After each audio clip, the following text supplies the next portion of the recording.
I remember the moment I hit post on that forum thread. It was almost midnight, and I was sitting in my dimly lit home office, heart thudding so loud I could practically feel the beat in my temples. A subtle glow from my computer monitor illuminated the mess of papers on my desk and the framed wedding photo of me and my wife.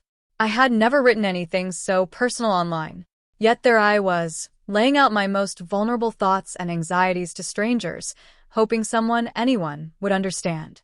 My wife, Alicia, and I are both in our early 30s. We've been married for 7 years, and for the most part, we've had a strong bond. We share a sense of humor, have similar tastes in music, and often argue over who gets control of the Spotify playlist in our car.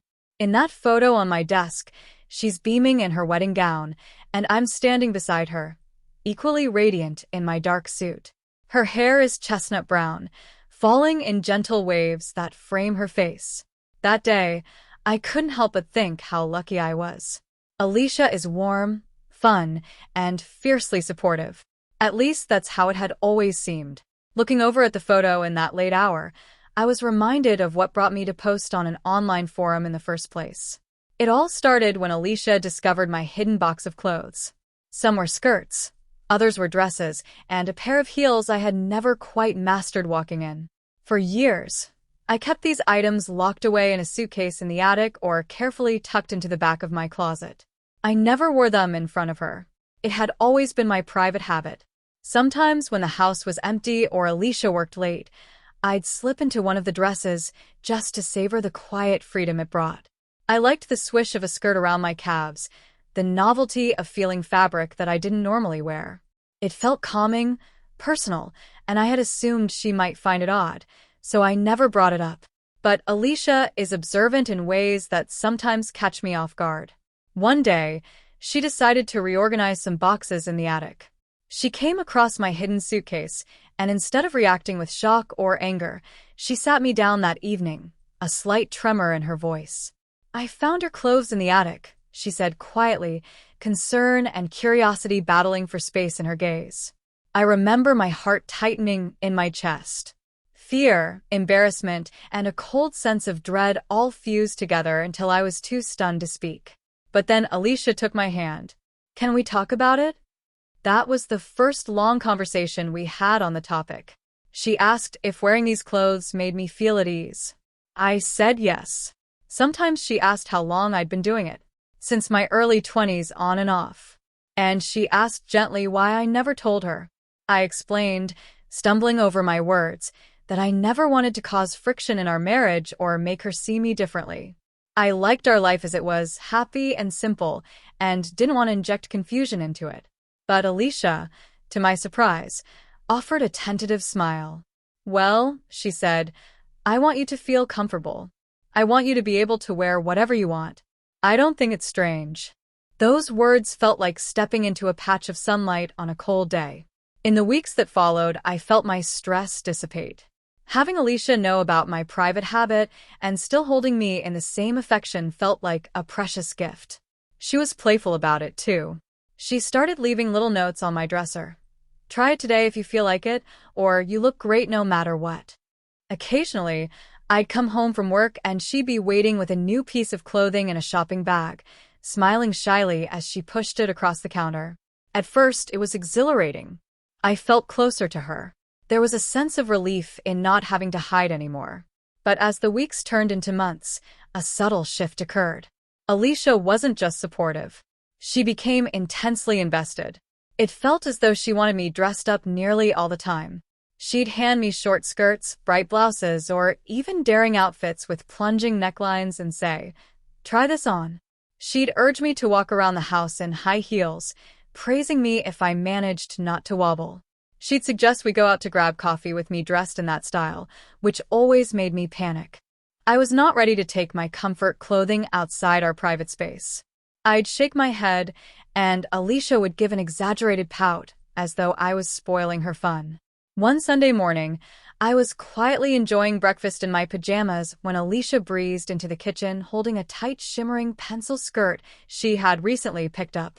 "Hey," she began, her grin suggesting she thought this was the best idea in the world. "Let's go grocery shopping with you wearing this." She waved the skirt like a proud sales clerk. I nearly choked on my orange juice. Alicia slid into the seat beside me and placed the skirt over my lap. Come on, I'll do your makeup, too, and we can go early so it's not too crowded. It'll be fun. I looked at the skirt, a sense of dread blossoming in my stomach. Fun for who? I wondered. My face flushed, and I shook my head immediately. Alicia, I said, I'm really not comfortable going out like that. I'm not ready. She reached for my hand, but the excitement on her face didn't dim. You look great in it, though, she insisted. And I promise we'll keep it short, in and out, no fuss. Still, my discomfort must have shown because after a few more attempts at persuasion, Alicia dropped the subject with a little sigh. She got up, ruffled my hair, and headed upstairs. That morning, her disappointment was palpable, though she tried to hide it. I was left staring at the half-eaten slice of toast on my plate, stomach in knots. Over time, what should have been a sweet gesture of support started feeling more like a chore, like I was failing her if I refused. That tension built up gradually. Alicia discovered new online shops and started ordering items that fit me a bit too perfectly. There were tight jeans that felt impossible to move in, lacy tank tops, short shorts, things I never envisioned wearing. When I told her they were too revealing for my taste, she'd wave my concern away with a breezy, "You only live once. Try it for me." If I wore them for a half hour, she'd gaze at me like I was a model on a runway. If I hesitated, she'd laugh it off, but text me pictures of the clothes later with heart emojis, planting the idea that I should slip them on when I got home from work. She seemed giddy about the entire situation, like a child discovering a new hobby she couldn't get enough of. She would also snap photos around the house. At first, they were just for us. She liked capturing silly moments, but then she started sending them to me in messages while I was at work. My phone would buzz, and I'd see a picture of me wearing a floral sundress flipping pancakes in the kitchen. In the message, Alicia would write, "You look adorable," or "My favorite outfits so far." It wasn't the praise that bothered me. It was the dizzying sensation that my private habit had become a performance I never auditioned for. One evening, our friend Teresa came over. Alicia and I had planned a simple night of board games and takeout. Teresa knocked on the door, and Alicia rushed to greet her. I was in the living room flipping through a stack of mail. Teresa's voice called out, "Where's Daniel?" Immediately, Alicia replied, just loud enough for me to hear, "He's probably trying on that skirt I bought him." She said it in a joking tone, as if it were a playful jab. The pit of my stomach tightened. Teresa appeared around the corner, eyebrows raised. "That's new," she remarked, half laughing. The color rose to my cheeks, and I gave an awkward half-smile. Alicia just chuckled along, though there was a charged excitement in her eyes, as though she didn't consider how this might make me feel. It was the first time a friend had directly referenced my outfits, and I suddenly felt exposed in my own home. Later that night, once Teresa left, I confronted Alicia in the kitchen. "Why did you joke about the skirt to Teresa?" I asked, voice edged with a confusion that I was trying to keep from turning into resentment. Alicia, rummaging through the fridge for a late-night snack, looked taken aback. "I don't see what the problem is. She's cool. She won't judge you." The problem, I felt, was that I wasn't sure I wanted Teresa to know, and definitely not in a teasing public way. "It's not about judging," I murmured. "It's that I just didn't want her to know. Not yet." Alicia closed the fridge door gently. "I'm sorry," she said, though her expression was a mixture of apology and confusion. "I thought you'd be okay with it. I won't do it again." Then she gave me a warm hug. For a moment, her arms around me, I almost believed everything was fine. But deep down, I wasn't sure she understood why I felt like my personal comfort was slipping out of my control. Days turned into a blur of half-hearted attempts at normalcy. Alicia would still keep ordering new clothes for me, proposing that I model them. I tried to set boundaries. "I'll wear it in the evenings, maybe after dinner." She'd grin and nod, only to come home the next day with something even more provocative, claiming, "This one's so much more comfortable, you'll love it." But when I didn't love it, she'd look deflated. And that made me feel guilty. She started to phrase it like, "Well, I just want us to bond, and this is a new way for us to be closer. That tore at me because it was the opposite of how it felt from my side. I felt like my personal choice was being swept under her wave of excitement. I started to grow withdrawn, anxious. I'd put off wearing anything until the last minute. I'd avoid certain conversations. Instead of bringing us closer, it felt like this push was driving a wedge between us, and I felt guilty that what had once been such a freeing private activity was turning into a source of anxiety whenever Alicia was around. One Friday night, Alicia and I were supposed to go out to dinner. As I got dressed in my usual shirt and jeans, she breezed in, holding a brand new red blouse with a low neckline and a curve-hugging black skirt. She held them up expectantly. "Want to give these a try?" she asked, eyes shining. When I shook my head gently, her face dropped. "But we could have fun. You'd look amazing in them." I explained as patiently as I could. "Honey, I'm not ready to go out like that. I'm still figuring out how to be comfortable with all this. It's too fast." Alicia's lips pressed together as she set the outfit down on the bed. "I thought you might have gotten used to it by now," she said in a tight voice. "You've been dressing up for a while, right? I'm only trying to help you explore that side more." She sounded almost annoyed, which stung. I tried to keep my tone level. "I appreciate it. I really do. But I'm the one who has to wear these clothes in public, stand there, walk around, see people's reactions. That's not an easy step for me." She looked at me, eyes troubled, and after a tense moment, she nodded. We ended up going out with me wearing my typical casual outfit. She was quiet throughout dinner, and I sensed that tension coiled under the surface. I felt trapped. Part of me was relieved not to be forced into a public display, while another part dreaded that Alicia might interpret my refusal as me shutting her out. It was that tension, that unsettled feeling that drove me to my computer late that night to write on a forum. I spelled out everything in a long post. How Alicia had discovered my private hobby, how she started buying me clothes, how I now felt overwhelmed. It was a messy tangle of relief, confusion, and guilt. I asked for advice. How do I tell my wife to slow down without hurting her feelings? How do I convince her that I need to move at my own pace? Then I sat back, reading over my post. I realized it was much more personal than anything I had ever shared publicly. My hands shook a little as I hovered over the post button, but after half a minute of internal debate, I clicked it. Instantly, I felt like I had released a breath I hadn't known I was holding. I turned off my computer, slid into bed beside Alicia, who was already asleep, and stared at the ceiling, wondering what strangers on the internet might say. The next few days were a blur of half work, half checking for forum updates. Responses started trickling in. Supportive notes, personal stories, suggestions on how to communicate better. Some shared they had similar experiences where a partner became overzealous once they learned about crossdressing. Others said, "Be patient with her. She's just excited." Or, "Speak to a counselor together so she knows how to respect your comfort level."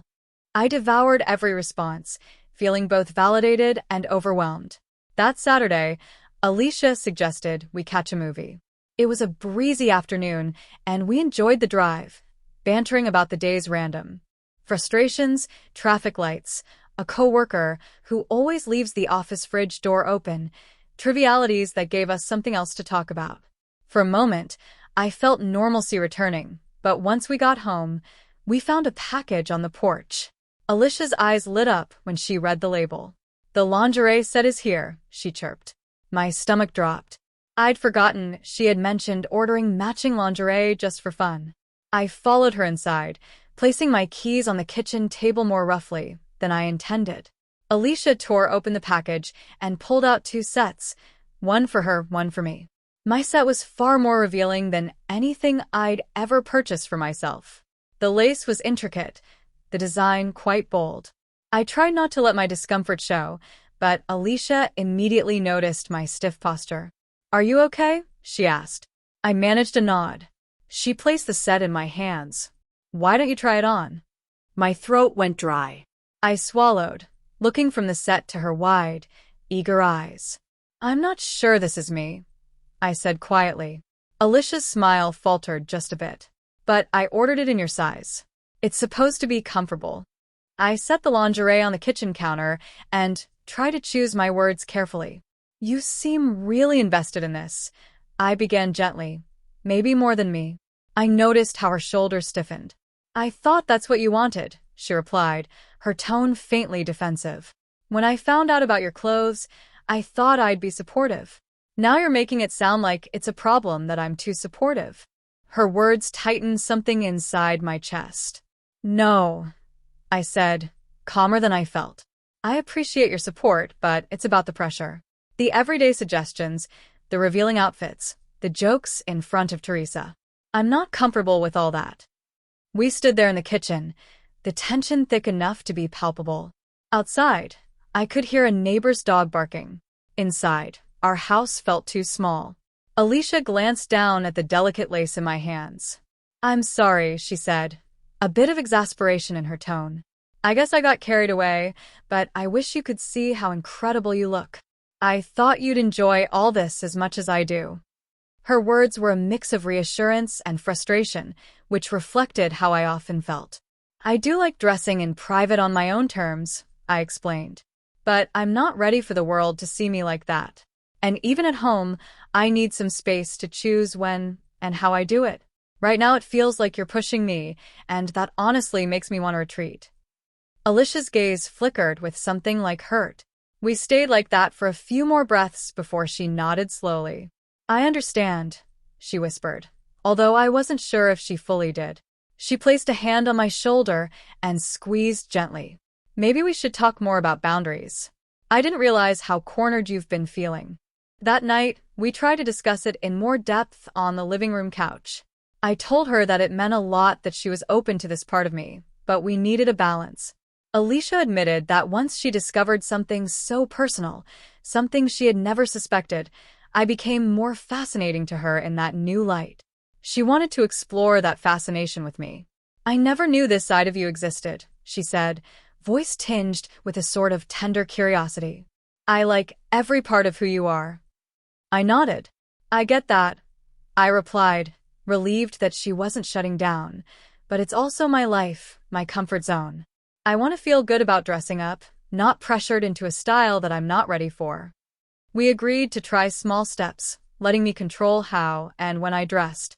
She promised not to push me to go out in public until I specifically said I was prepared. We even set up a code word, something silly like sunflower that I could say if I felt her suggestions were too much.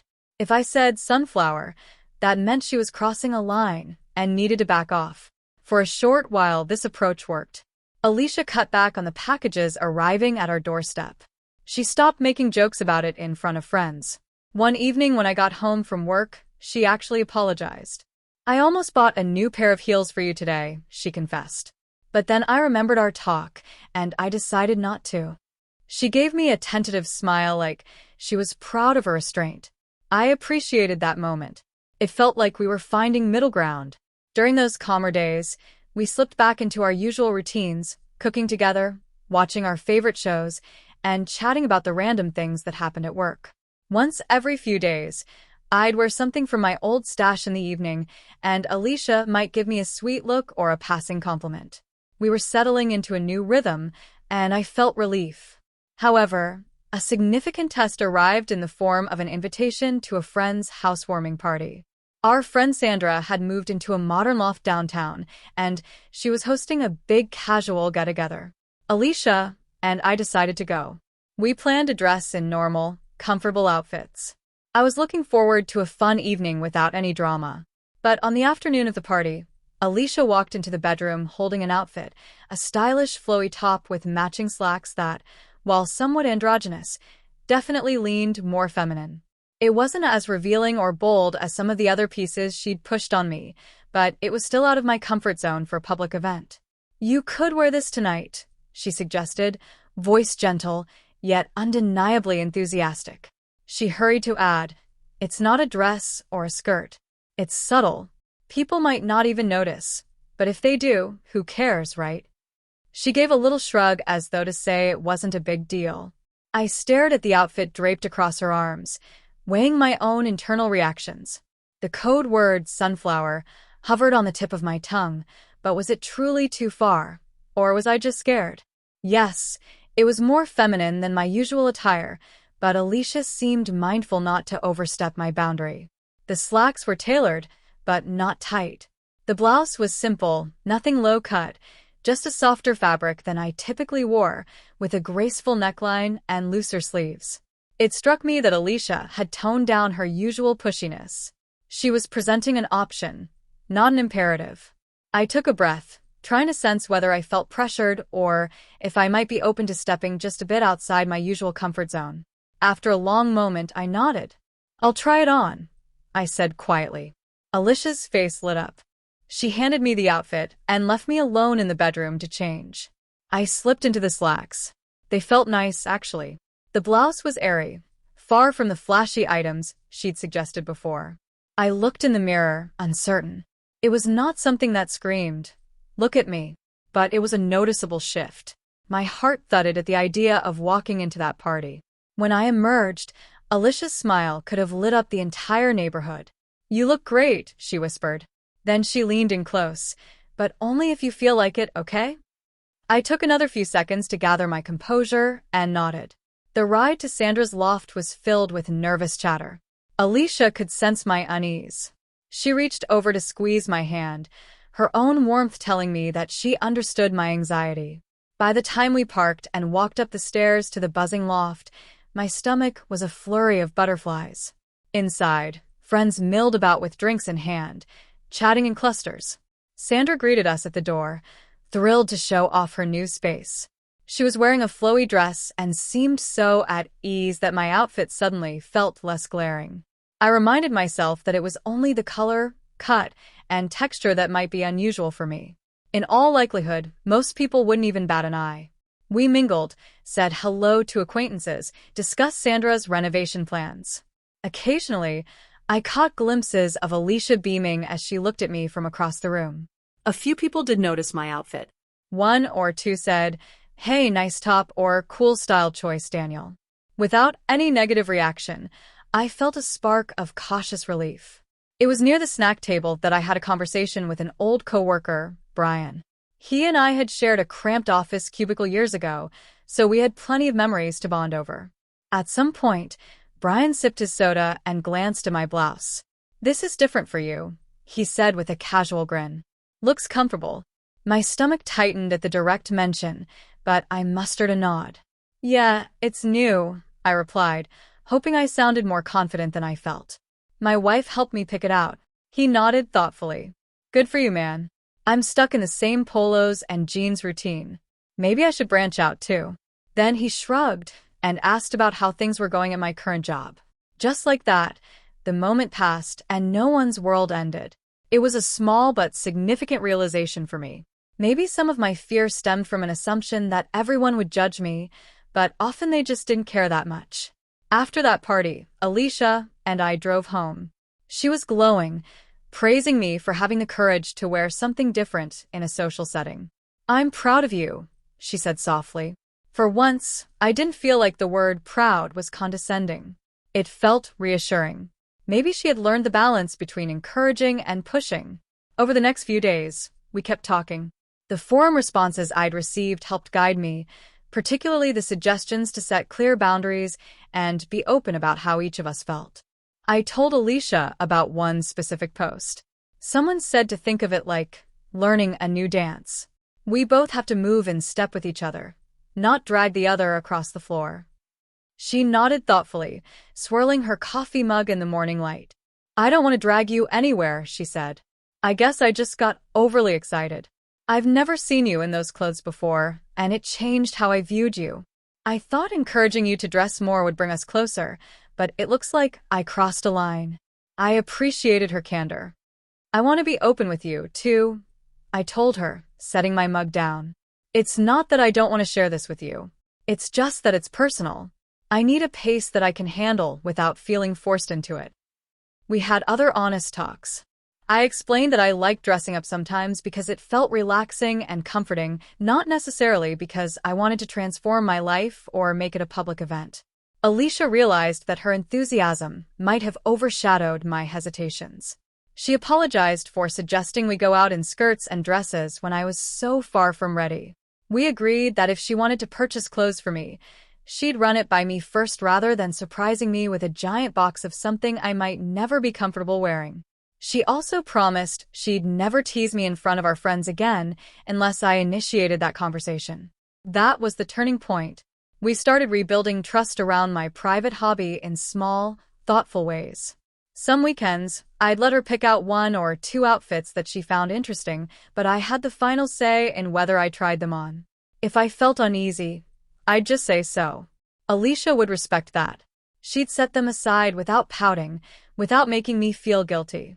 We also planned a day when she could help me do some light styling hair, maybe some subtle makeup, just for fun at home, but only if I felt comfortable. We spent that afternoon in our bedroom laughing when I got eyeliner smeared on my cheeks. I never felt like I was performing for her. It was just a shared experience, a moment of connection. During those moments, Alicia would take a picture or two, then show me the photos. If I didn't like them, we'd delete them. If I liked them, we kept them for ourselves. We had an unspoken understanding that these images were ours, not to be showcased or sent out without my consent. That removed so much of the anxiety that had been gnawing at me before. Eventually, Alicia's excitement leveled out. We found a middle ground where she could see and appreciate this part of me, and I didn't feel like I was on display. We continued living our daily life, working, cooking, getting groceries, and paying bills. But now there was an added layer of openness about my wardrobe choices. Openness that felt mutual rather than one-sided. Of course, it wasn't all smooth sailing. There were days when Alicia would slip back into old habits and send me a link to a revealing piece of clothing, saying, "We should get this for you," only to realize the piece was the polar opposite of what I typically wear. She'd catch herself and apologize. I appreciated those little steps, those moments where she tried to rein in her enthusiasm. It made me feel like she was actively listening to my concerns rather than brushing them aside. At the same time, I tried to push myself a bit. Not for her, but for my own growth. For instance, one weekend we decided to go to a neighboring town's art fair. I wore a casual outfit that leaned just a touch feminine, slightly fitted jeans, and a comfortable top with floral patterns. Nothing flashy, just a minor extension of my comfort zone. We strolled through booths, admired local artwork, and I noticed a few curious glances from passers-by, but overall, no one caused a scene. Alicia held my hand, proud yet calm, like she was letting me set the pace. We ended the day with a coffee from a local shop, sitting under an umbrella and chatting about the sculptures we'd seen. I felt like I was finally able to breathe easily. It was proof that Alicia and I could both enjoy these moments without tension or pressure. Occasionally, I'd still log into the forum and read the supportive messages. I'd give updates. Things are better now. My wife and I are talking more openly. I feel less pressured. People cheered me on or shared their own experiences, or simply said they were glad things were improving. That virtual space became a reminder that I wasn't alone. Others had walked this path, each with their own challenges. It helped me realize that navigating personal hobbies or preferences within a relationship isn't always straightforward. But it can be done with patience and empathy on both sides. Alicia began to notice when my anxiety would spike, like if we found ourselves in a busy area while I was wearing something slightly unconventional. She'd give my hand a discreet squeeze, silently offering support. There were still moments of self-consciousness, times when I'd worry someone might make a comment or stare. But no one did, at least not rudely, and Alicia never again pressured me to wear something risque outside, even if she might joke about how stunning I'd look in a certain outfit in private. She always checked in first. Would this make you feel uneasy? If the answer was yes, she'd respect it. After some months, Alicia's birthday rolled around. We held a small gathering at home, inviting just a handful of close friends, including Teresa and Brian. I wore dark jeans with a subtle satin blouse, one we'd picked out together. I felt comfortable with that choice. As people arrived, they greeted me with the usual hugs and jokes. No one made a fuss about my outfit, although Teresa teased me lightly. "Look at you, fancy top. You're so on trend now." But she said it with a wink and a genuine smile. It felt like harmless ribbing, far from the uneasy tension months before. I caught Alicia watching me more than once that evening, her expression warm and affectionate. There was a spark in her eyes. Pride or admiration? I couldn't tell. But it made me feel less alone. In the corner of the room, I saw the clothes rack Alicia had once set up stacked with so many outfits I'd never worn. Now it was more balanced. We had given away pieces that I truly disliked or that were far too revealing for my taste. The ones left were items we'd chosen together. Somehow that rack felt like a testament to our compromise. A place where her enthusiasm and my comfort overlapped. That night after the guests left and we finished cleaning up, Alicia and I collapsed on the couch. She leaned her head on my shoulder. "Thank you for doing this tonight," she whispered, referring to the outfit I wore. "I know it wasn't your usual style, but you seemed more at ease." I gave a quiet chuckle. "It was fine," I said, lacing my fingers through hers. "I actually felt pretty good." "I'm glad you liked it." A content silence settled, broken only by the gentle hum of our refrigerator in the next room. Finally, Alicia turned her head to look at me. "I'm learning," she said, her voice soft but firm, "that if we want to share these parts of each other, we can't force it. We just have to be honest, no matter how awkward that might feel." I nodded, pressing a kiss to her temple. "Thank you," I murmured. And in my head, I was thanking her for not only being open, but also for stepping back when I needed space, for taking the time to talk it through, and yes, for making mistakes along the way, but still being willing to learn. In that quiet moment, I could sense how far we'd come in just a few months. A few days later, I found myself returning to that same forum, seeing if there were any new questions from people in similar situations. While scrolling, I stumbled upon my old thread. I noticed how early on I had asked, "How do I talk to her about dialing it back without making her feel rejected?" Looking back, I realized the answer was so simple, yet it had taken us months of trial and error to live it out. Communicate gently but firmly over and over again until both sides truly understood the other. I typed a final update. "We're in a better place now. It's not perfect, but we're learning together." It took a lot of talking, a lot of patience, and some compromise, but I think we're finally hitting our stride. Later that night, Alicia called me into the living room. She was rearranging some of our family photos on a shelf. She held out a framed picture of us at Sandra's housewarming party. Both of us standing in front of a large painting, arms around each other's waists. She pointed to my outfit in the photo. "I think you look lovely," she said. Then she flashed me a gentle smile.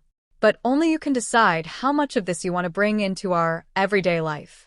You lead and I'll follow at your pace." I smiled back at her, a flood of gratitude washing over me.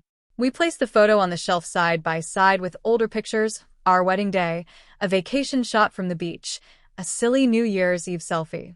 Each captured a moment, a snapshot of who we were then. And the new photo, the one from Sandra's event, was a snapshot of who we were becoming. Two people who still loved each other deeply and wanted to figure out how to grow in ways that respected both our wishes. That might not sound dramatic to an outsider, but for me, it symbolized everything we had been through. Her excitement, my fear, our clashing perspectives, and then the mutual willingness to meet in the middle. And as we turned off the lights that night and headed upstairs, I felt something close to relief.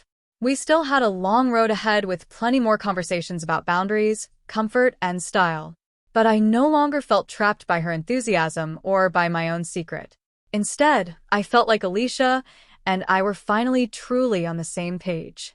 In the weeks that followed, that harmony deepened. I started suggesting times when I might wear something a bit different, and Alicia would help me pick out an outfit that balanced my taste with hers. If I felt anxious or uneasy, I told her right away. Sometimes we laughed about it, like the day she convinced me to try on an edgy leather jacket that was cut in a style I'd never worn. I nearly burst out laughing, looking at the mirror because it seemed both outlandish and unexpectedly cool. She snapped a candid photo of me laughing in that jacket. And to this day, it remains one of my favorite images of myself, a reminder that sometimes stepping out of routine can feel good when done with care. On occasional evenings, Alicia and I would go through the small collection of outfits we kept in the closet, deciding what to keep or rotate out. She no longer insisted we buy every interesting garment she came across online. Instead, we focused on pieces we both genuinely liked and that I felt comfortable trying. When we had movie nights with friends, I might wear an understated blouse that leaned a bit softer than my usual t-shirt. Sometimes no one commented, or if they did, it was something lighthearted. And the more natural it felt, the less it seemed like a big deal. Of course, not everyone in our circle knew about my penchant for crossdressing, and I was still content with that. I didn't feel the urge to announce it or parade it around. It was enough that Alicia and I had made peace with it. It was part of our private life, occasionally extending into public spaces, but only with caution. That was the balance we found. We also discovered new ways to bond that had nothing to do with clothes. We took up hiking on local trails, cooking new recipes, even tried a pottery class. It was reassuring to know that Alicia's fixation on my outfits wasn't the only thing that could bring excitement into our relationship. We were more than just this one dynamic. We were still the same two people who loved sharing experiences, even if we occasionally quarreled over who forgot to buy milk. A few months after I wrote that forum post on a night when Alicia had fallen asleep early, I felt reflective. I found myself scrolling back through old pictures on my phone. Pictures from the days before she knew about my crossdressing, the look on my face, more closed off. Then I saw pictures after she found out. The weary expression, the tension in my eyes, and then the most recent ones where I looked more relaxed. Alicia by my side. Both of us smiling or laughing. Each image told the story of our journey, the ups, the downs, the confusions, the learning curve. I've kept that forum post up, leaving the final update there for anyone in a similar predicament to find. There are days when I'll see a new comment pop up. Thanks for sharing. Your story helped me realize I need to talk openly with my partner. Or reading this gave me courage. It's strange to think how my personal concerns and Alicia's initial overenthusiasm could resonate with complete strangers, but it's also heartening. Now, as I close out this chapter of our journey, in my mind, I can't pretend every challenge is gone. There are still moments when Alicia will see a stunning dress in a store window, and her eyes will sparkle, and I'll brace myself for the conversation that might follow. But she asks now. She doesn't push. She teases lightly, but only if I show no sign of discomfort. And if I do feel uneasy, I say so plainly. It's a give and take that we've slowly, painstakingly built. Sometimes she'll catch me off guard in a wonderful way. Like a couple of weeks ago, she carefully picked out a sophisticated knee-length wrap dress. It was made of a fabric that wasn't too clingy, with subtle patterns around the hem. She showed it to me on a lazy Sunday morning, when we had no big plans. "Would you like to try this at home?" she asked. No pressure. "If you hate it, I'll return it. But I think you might enjoy how it feels." And because she approached me with so much respect, so much willingness to let me decide, I said yes. Turned out it was one of the most comfortable pieces I've ever worn. We spent that afternoon quietly reading on our patio. Me in that wrap dress, her in an old sweatshirt and shorts. Both of us relaxed and unhurried. At one point, Alicia looked over at me with a peaceful smile. "I'm so glad we can share this," she said, voice barely above a whisper. Then she turned back to her book. I remember looking down at the dress, feeling its soft fabric against my legs, and realizing that I felt no dread, no rush of anxiety, none of the suffocation from before. Instead, I felt a calm sense that we had finally arrived at a place that allowed both of us to breathe. That's the image I want to end on. Two people side by side, the sun warming our skin, wearing whatever makes us most comfortable, finding a balance that respects both of our feelings. No regrets, no forced performances, no hidden resentments, just a gentle acceptance of who we are in that moment together. And though neither of us would have chosen this journey to be quite so tumultuous, I think we both came away from it with a deeper bond than we had before. Because now when I see Alicia smile, I know it's genuine, rooted in a shared understanding that my private comfort no longer has to be a battleground of unmet expectations or overwhelming pressure. It's simply part of who I am, who we are, and I can't help but feel grateful that we worked so hard to make it fit into our life in a healthy way. Did you like the story? Hit that like button and tell me what you thought in the comments. Do you want to hear more stories? Subscribe and hit the bell for exclusive content and early access. Check out our Patreon. You can find the link in the description, or you can watch any of the videos shown on my right. Thank you for watching and see you in the next.